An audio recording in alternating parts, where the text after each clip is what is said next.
At our core, we support අයිබෝවන් යාළුවනේ ඔයාලා හැමෝටම සුබම සුබ දවසක්. organizational management, configurable මම අද යන්නේ වැඩිය කතා කරන්නේ නැති කොටස් වෙළඳ පොලේ තියෙන ටිකක් පොඩි සමාගමක් ගැන කතා කරන්න.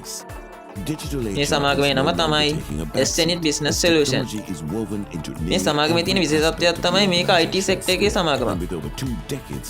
IT sector එකේ සමාගම් හරිම අඩුවෙන් තමයි කොටස් වෙළඳ පොලේ තියෙන්නේ. මං කිව්වේ ශ්‍රී ලංකාවේ. මේක software solution දෙන සමාගමක්. මේක පළවෙනිම කොටස් වෙළඳ පොලට ඉෂු කරලා තියෙන්නේ 2021 දෙසැම්බර් 3 වෙනිදා. ඉෂු ප්‍රයිස් එක රුපියල් $750යි. මේක ඩොලර් earning company එකක්. ඒ වගේම මේ සමාගම ෆවුන්ඩඩ් කරලා තියෙන්නේ 1997. මේ සමාගම සංස්ථාපනය කරලා තියෙන්නේ 2005. අපි දැන් යම් මේ සමාගමේ ක්‍රියාකාරීත්වය පොඩ්ඩක් බලන්න. මම දැන් HBS එක ගැන බලන්න ට්‍රේඩින් වෙව් කියන වෙබ්සයිට් එකට ගිහිල්ලා ඉන්නේ.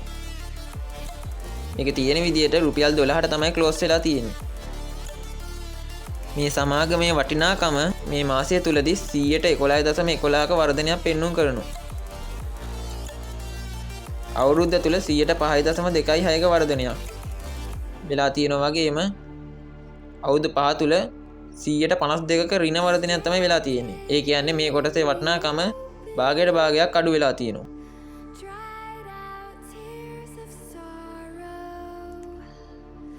මෙම සමාගමේ මාකට් කැප් එක රුපියල් බිලියන 3.29ක් වෙනවා. මේ සමාගම සාමාන්‍යයෙන් අවුරුද්දකට 10.50ක ඩිවිඩන්ඩ් එකක් ගෙවනවා. හැබැයි මේ සමාගමේ net income එක විදියට තියෙන්නේ ඍණ මිලියන 293ක්. මෙම සමාගමේ CEO සම්පත් කුමාර ජයසුන්දර. අපි දැන් මේ සමාගමේ ෆයිනෑන්සියල් පර්ෆෝමන්ස් බලමු. පසුගිය අවුරුදු වලදී රෙවෙනියු එක පොඩ්ඩක් වැඩි කරගෙන තියෙනවා. හැබැයි net income එක 2023 දී ඍණාගයක් අරගෙන තියෙන්නේ. ඉතින් මේ සමාගම CSE එකට අලුතෙන් ආපු සමාගමක් නිසා ඒක එච්චර නරක දෙයක් නෙවෙයි. මම මේ සමාගමෙන් මීට මාසයකට විතර කලින් කොටස් ටිකක් ගත්තා. මම කොටස් සුළු ප්‍රමාණයක් ගත්තේ ඇත්තටම. අපි දැන් බලමු මං ගත්ත එක කොටසකින් මට මොන වගේ ප්‍රොෆිට් එකක් හම්බ වෙනවද කියලා. මම CSE එකේ ස්ටොක් ඇක්ටිවිටි වලට ගිහිල්ලා HVS කියලා සර්ච් කරගන්නවා.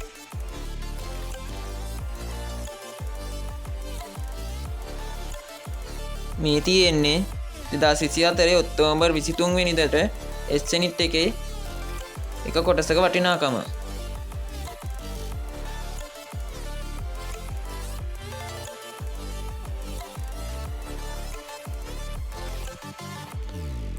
දැන් එක කොටසක මිල රුපියල් 11.90යි.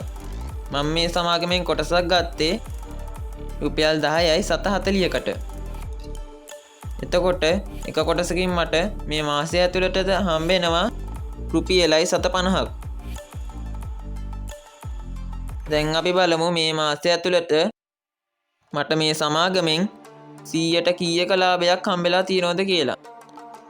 ඒකට මම රුපියලයි 750 මම ගත්ත මිල රුපියල් 10.40න් බෙදලා 100න් වැඩි කරගන්නවා. අද මම මේ කොටස විකුණුවොත් මට 114ක ලාභයක් හම්බ වෙනවා. උද්දමනයත් එක්ක බලද්දී මේ අගය හොඳ අගයක්.